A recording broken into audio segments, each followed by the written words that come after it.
Hey guys, welcome back to another video. In this video, we're going to be finishing old projects of mine that I never finished. This is one of my projects, which was one of my first bots. Not the first, but one of the first. Here, as you can quickly see, I'm just not going to show you the entire process of it because it's quite boring, but I base coded it in this tan. Then I grab a gunmetal and start to apply it to all the areas. Now, something that I'm going to do in this video is partly in the painting process.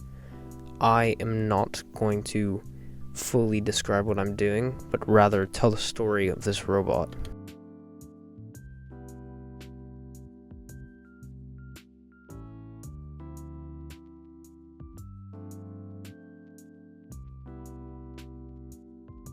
The harsh wind of the sand dunes blew small specks of yellow sand into my eyes, obscuring my vision, making it hard to see.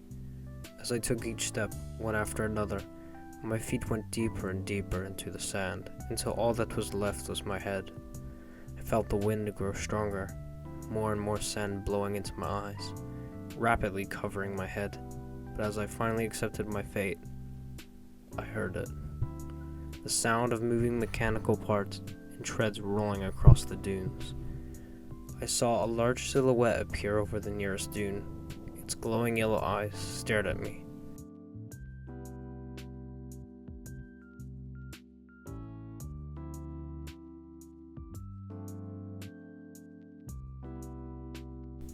It stared at me for at least 30 seconds before its treads started to move and the large silhouette got bigger and bigger until its shape was visible. Then I admitted I was dead.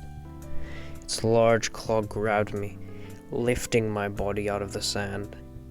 The sound of the sand falling off my body sounded like a waterfall, an oasis, and it would be the last sound I would ever hear. This thing that was holding me is what we call the tank with arms. This robot was built to wander the vast dunes, looking for anyone who is a bounty hunter or committing any illegal acts. I myself am a bounty hunter. This robot has an expansive database of every person on the planet. The robot lifted me up to its face. Then I heard it. The drill on its other hand spinning, and then a quick punch of pain, and then darkness.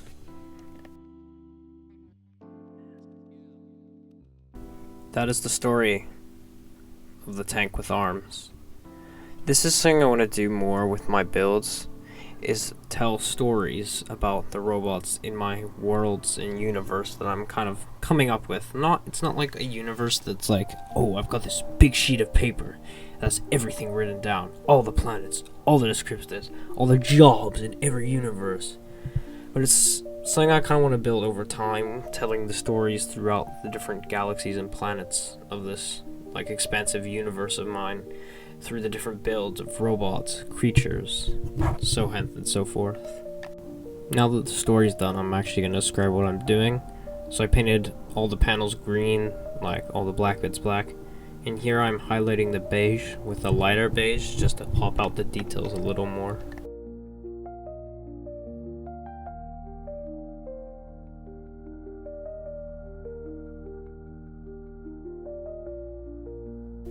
I highlight all the edges with the beige, but I also kind of use a stippling technique just to kind of make it look like kind of worn paint that's been, like through a lot and through a lot of environments. It makes it kind of look chipped and worn as well, so yeah.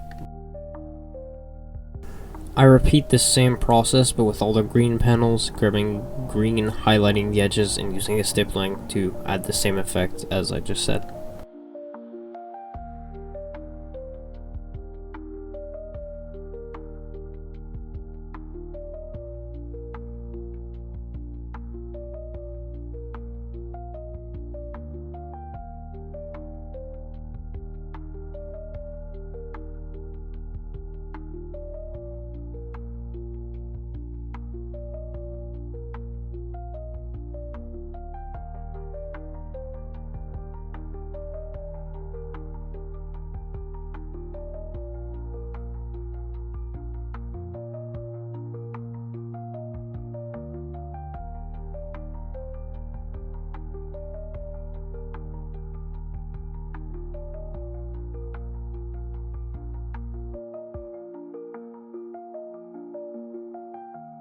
I then grabbed Gunmetal Gray, which I used on all the black bits just to give it more, interest, because they're very matte at the moment. So I kind of dry brushed it onto a lot of places, like the treads. Like the words are really hard sometimes, especially when recording. Treads, that's the word. Yeah, I like dry brushed the tread. I can't speak. Treads. And then here I used a yellow Posca or however you say it on the eyes, and then grabbed a lighter one just to add a bit more interest to the eyes and not making them a flat color.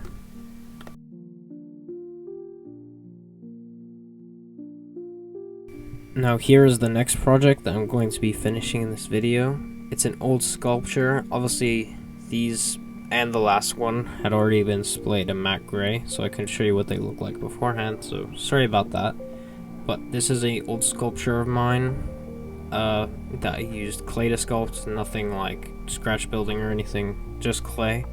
And then I'm going to be telling the story of this and showing how I painted it. This one I think I prefer actually over the robot, just because of the way I paint it in the end. These end up looking really cool.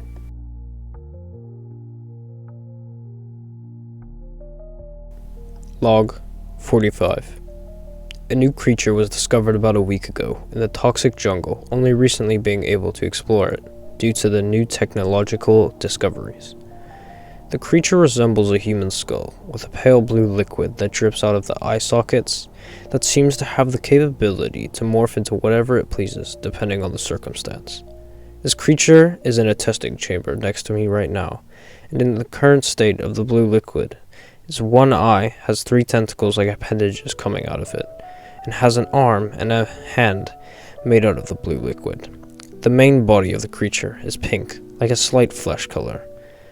Just like how many other poisonous creatures are brightly colored to show that they are poisonous, the creature shows the same attributes, but from extensive tests, it's shown that the creature is non-poisonous.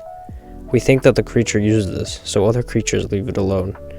Although this creature looks hostile, it shows no sign of hostility towards all other animals we have put into the chamber with it. Further tests will be conducted on the creature, but until then, we have no other findings to report other than what we call the creature.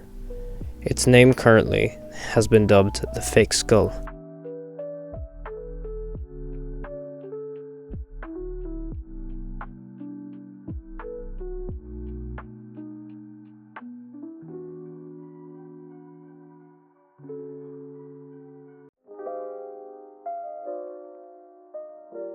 Now that the story of the fake skull has been told, I'll describe what I've been doing with painting. I've done obviously a lot of base coating on with blue and a pink and a blue like mixed together, which is most of the flesh. Here, mainly across the rest of the paint job, I use my Poscas. I guess it just doesn't really matter. Poscas.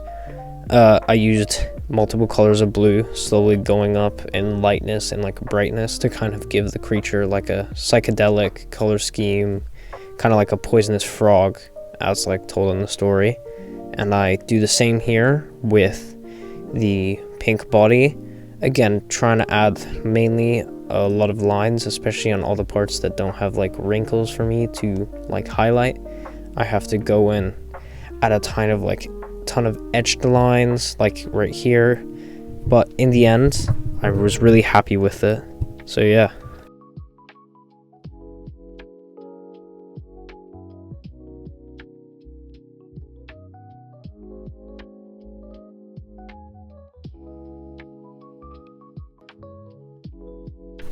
It's come to that point in the video where if you've made it this far, I really appreciate it.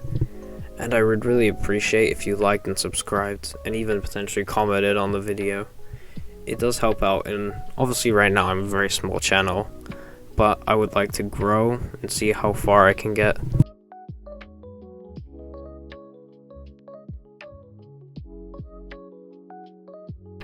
And now, for both of the people, the robot and the creature, I think it's time for the final shots.